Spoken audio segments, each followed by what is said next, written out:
So why Thailand? It's a good question. We get asked it a lot, right?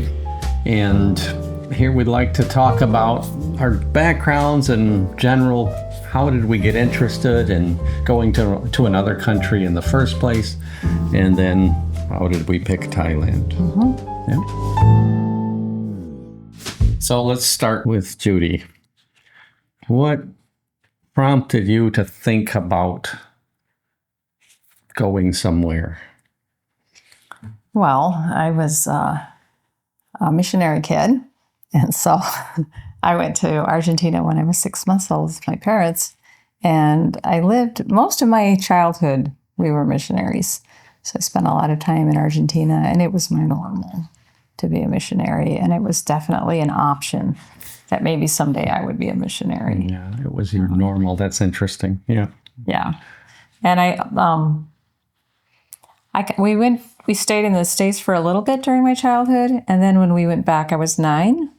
And I remember saying to my dad that I was a missionary too, that we were doing this together. So it really was just kind of so normal. You had it in your head. Yeah, it was in my head. Yeah. But do you think that when I got in college, and then of course I knew there were other options to explore. And I didn't think, I'm just automatically going to be a missionary. It's not like that. But you're saying that as a 9-year-old, you consider that thought legitimate. That wasn't just, I want to be... No, I considered I was part of the team. Yeah, okay. And we were doing this together. Looking back, you see that. All right, yeah. That's really cool.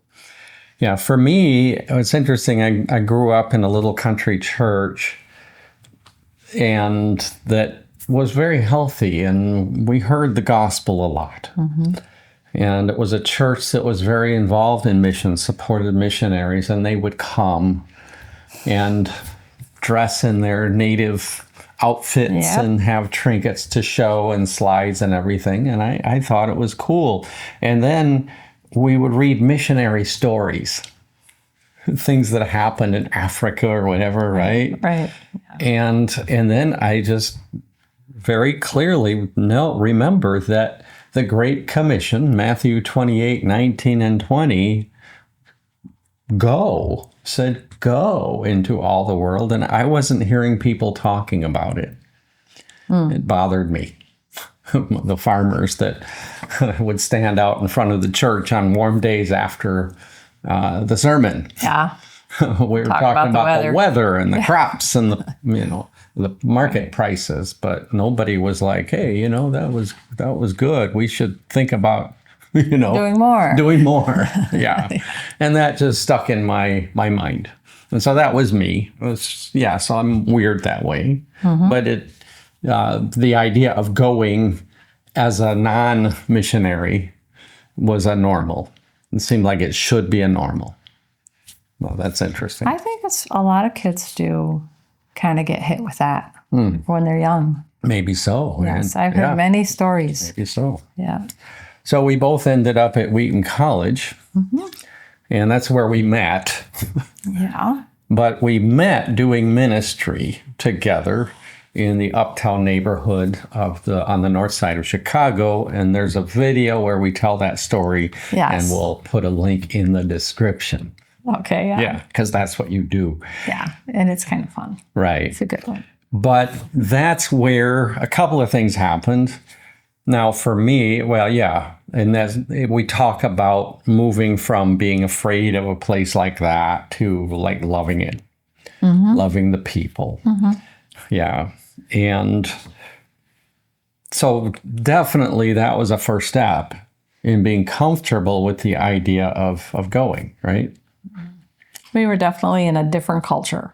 Right. The urban culture was very different. So yes, we had a culture, right? To figure out how to fit and how to be there and how to be part of everybody else who was there.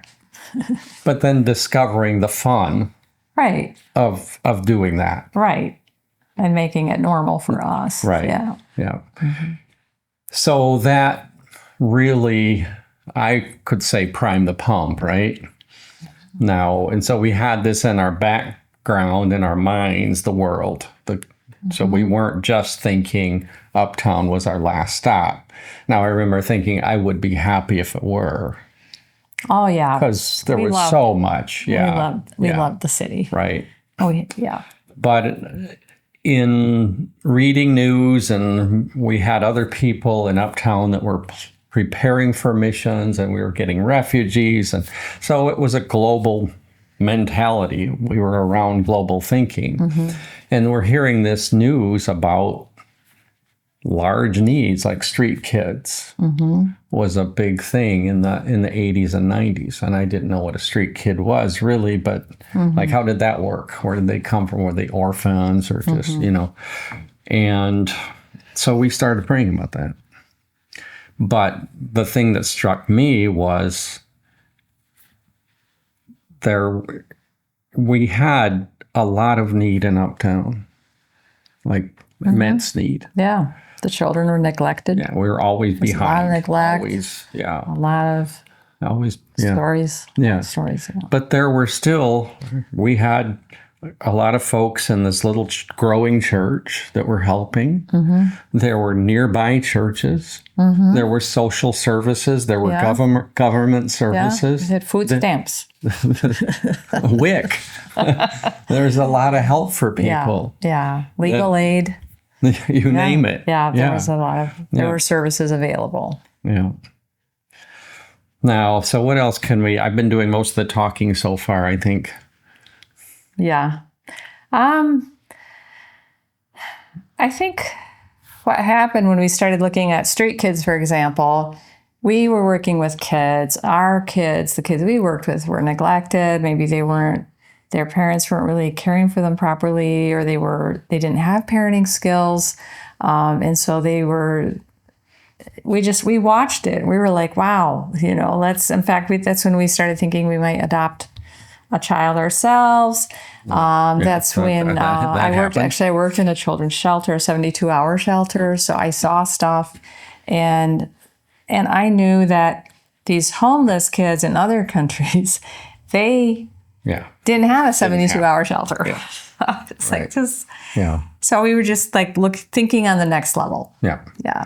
So it was in the process of pursuing that, and there's a lot of detail I don't think we need to get into, but I ended up connected with Cup of Cold Water Ministries, which started in 1978. My dad was the founding president. It was founded really by a missionary from Bolivia who had a vision to do a practical project, agricultural transportation, help farmers in the lowlands, the what do you call them, the foothills of the Andes get crops to market. And so my dad was involved with that, but they started doing other things besides that. And I ended up being part of Cup of Cold Water, being the director and going to Bolivia. I went to Bolivia to think about going there, right? Yeah. But had a clear sense from God, like, no, go back and send people. And I am wired as a vision, big picture thinker, and so it fit. And so I did that. And then we sent our first couple to Asia, help them go, right? And then that had me, my first trip to Asia, That gave you as a opportunity. networking trip was in 1998 in Manila. Now, I had no interest in going to Asia ever. Neither did I. Yeah. Yeah. And it was maybe kind of a dumb reason. I loved music so much. I still do, but music was a real key part of my life. And I'd even played in that Afro-Caribbean Brazilian band and stuff and all those. And like Asian traditional music, like, oh man, it's not the same. So I was like, okay, God, Brazil sounded really good. Yes. Yeah. I was actually really intimidated by Asia because I knew Asian languages were really hard to learn. And we actually had a lot of Asians in our neighborhood in Chicago, and I didn't connect a lot to them. And I think it was because of the language. Well, they were sweet, of course. Yeah, but I just didn't reach out. I didn't like. Right. I wasn't like We weren't interested. closely. Right. Right. They weren't drawing me. Right. Well, there were other people doing it, so and we were doing other focused more things. on the chronic mentally ill, and Yeah, but I really think the language issue was part of it for me. fair enough. Yeah, it's an interesting question. Like you think back, like I could have done more, right? But No, I don't think that way. I think we did a lot. yeah. That's huge, Jim. That's huge. Right. Yeah. It's like Schindler's List, right? Yeah. So, yeah, Asia, and then backing up, we had John. I won't name him his last name to protect him because he's in a difficult country right now. But he had an article by Viv Grigg, founder of Servants to Asia's Urban Poor, about these mega cities in the world. And Mexico City and Tokyo mentioned Bangkok. And that Bangkok had 500,000 prostitutes, was his guess. And there was one ministry at the time. And this was in the mid 80s, probably. And just really bothered me. Just stuck in my head. And so in my work with Cup of Cold Water, I started praying and thinking and talking with people. We should find someone to go to Bangkok. Yeah. Yeah. You would always talk to single women. That was kind of your. Yeah, absolutely. Oh, are you interested in this? Yes. At the time, people weren't very interested. It wasn't. It really wasn't like a thing. Well, people were not reaching out to prostitutes very. Well, these mega cities, I think it was the same for all of us. It's like they're scary. It's so huge, and it's not a pleasant environment. And right, I wouldn't. No way. Right. Yeah. So then that was 98. Went to Manila, and then 99 had networking meetings in Bangkok. And so I went thinking, I'm going to check it out. I'm going to see if this is for real. And I did. And it was. And it was horrible. And I walked around one of the red light districts oriented towards Westerners. And one after the other, these guys are coming up to me, Thai guys, and hello, so you want lady, like that. And just to even be thought of as a candidate, you just feel like slimed, right? Oh man, I just wanted to crawl in the gutter and, get out of there. And I was walking, and you've heard this story so many times, and this is it right here. Yeah, that's this is it. So I'm walking and just praying, and I see a bar girl, and she's got a little incense stick at the little spirit house on the corner. And I look at her and I say, Lord, she doesn't know that you made her, you love her, you want to spend eternity with her. If we could just help one like this get out of this, that would be amazing. And up to that point, I'm thinking like a mobilizer, who can we send again? And I heard a little voice right here. Come on. That's the story. So that was the turning point. That was it. Right. And then I went back and said, hey, Judy. Yeah, and by that time we had 5 kids. We haven't been updating you on the rest of our life during this process, but we do threads to this story. Yes, we had 5 children, 1 adopted and 4 biological, and all ages. And so it was a big deal, Jim and I were always adventurers. That was part of our relationship. One reason we were attracted to each other is because we liked adventures. We liked doing things that were backpacking, edgy or different, or even the kind of ministry we wanted to do, or the willingness to invite people into our home and the hospitality and all that. We were just a little bit. We were on the edge. Yeah. A little bit crazy. So we had that, but. But then as we started adding children to our family, we became more responsible. We realized that it wasn't just our choices didn't just affect us, it affected a lot of other people. So I didn't feel any kind of call. I didn't feel any kind of urge or nudge or anything from God saying, yeah, we're supposed to do this. Also, Jim is a visionary. He always has lots of ideas, and he's very creative, and he's always thinking out loud. So I thought, well, maybe it wasn't really a call. Maybe this is just one more idea or dream or vision of his. And this isn't really, I wasn't sure. So anyway, it took us a while. We took a few years to think about it, pray about it. And I made some exploratory trips. I took Anna. Anna was about 16 at the time. She says, no, I can't live there. So no, she said, no, Mom can't live there. Mom can't live there. Well, really, I think it was her, but she said it would be too hard for me because there's no sidewalks and I had a child in a stroller. She says, Mom, that's just, we wouldn't be able to keep track of them. It's dangerous. Someone will get hit by a car or something. Right. But during those exploratories, it confirmed very clearly that the need is there. It was horrible. Mm-hmm. And you made some connections too. Right. And the thing, and it's interesting, we were living then in Aurora finally, our last few years before going and visiting, being part of a couple, 3 different churches. Mm-hmm. And I remember sitting in a Sunday school class, a men's Sunday school class. There's about 10 guys. And I'm thinking, they're talking about the Bible, they're sharing stuff. I'm like, man, all 10 of you guys could be teaching this. All 10 of you guys could be planning a church. Right. And I just felt like so much Bible I've got an MDiv, I've got all kinds of experience in ministry, but there's plenty of help here. Well, there's just plenty of laborers. That's what I mean. There's a lot of people. There's plenty of people to do that are reach underutilized. Oh, yeah. I really felt that. Yeah. People here are underutilized. What am I doing here? Yes. Yeah. Yeah.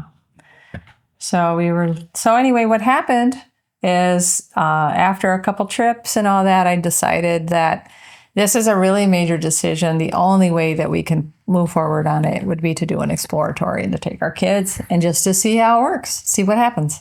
So we wrote up a letter and we had to have what we needed in order to go to support our family. And God just provided. It was incredible. God provided. We spent 2 months with our kids. We dived into reaching bar girls. Got to know a few and their stories. And then it got personal. Mm-hmm. Then it wasn't just... Yeah, it wasn't just the big need. Statistics and big need. It was like... Or something you see on TV. It was real people, These little country girls who would come down from the Northeast rural villages, like to bail out their family's debts. One was there to... so that her mother could buy milk for her little twin sisters. Mm-hmm. It was crazy. Yeah. And so then it was like... And then we did help someone leave. Yeah, we did. Yes. So it got my one. And then I said to Judy, I can't quit now. Right. Well, we could have, though, because you said just one to God. I know. Yeah, but we didn't. But I changed the deal. Yeah. I think God knew what he was doing. Yeah. Yeah. So we agreed to go. Yeah, so we did. Yep. When I was there, before we went, I was like, what if I don't get a call? What if I don't have a desire to do this? I didn't have the same level of compassion for prostitutes either. I did have compassion, but I still had some judgy parts in me about all that. And I feel like God kind of helped me see the problem in a different way. And that was really helpful. But mostly what was my call really was to just the numbers of people who don't know Jesus, don't know his name. I would just see this huge condo building and think there isn't a church anywhere around here. No, you didn't see crosses, you didn't see churches, you just saw the little spirit houses. And you think all these people, they don't know anything. They might know his name. They might know a little bit about his story, but they don't understand anything about it. And I just felt like God just really broke my heart for that. for people needing to know Jesus. Yeah. And I want to finish with a line that I'd like to quote that you put in the video that we did. Basically, the idea of I'm the mom, I'm not a visionary, but being here in those places of so much need. You said Somebody needs to be here. Somebody needs to be a light in this dark place. And so, yeah, that was. I'm going to quote it succinctly here. Someone needs to be here who knows Jesus. Yeah. And that really, bottom line, that's what we go back to. Because then we can fast forward now 20 years later, and it's been quite a haul. Yes. Right? It wasn't like we lots of distractions. We got in there and we rescued these women, and now it's slow process, lots of discouragement, and lots of on our knees, like why God couldn't you have picked somebody better at this than me? Yeah. Absolutely. I just feel like I'm a goofhead. But that's the deal. That's the deal. It's just about being there. Exactly. It's about being there. Needs it's not to be about wherever it is. There's still so many places. Working, whatever he's doing, he's working. I remember one time someone just needed a hug from me, and it was just God had her, and she just held on to me and she cried in my arms. And I remember thinking, wow, I'm here. I didn't do anything. I did nothing. But I was there. I was the person she could hold on to while God was ministering to her. And I thought, that's what missionaries are. The missionaries are just people who are here, So that's cool. So we go and then we be here. Yes. Here is the new there. Is that it? No. Okay. Oh, well. All right, we'll stop there. Yeah. Thanks for listening.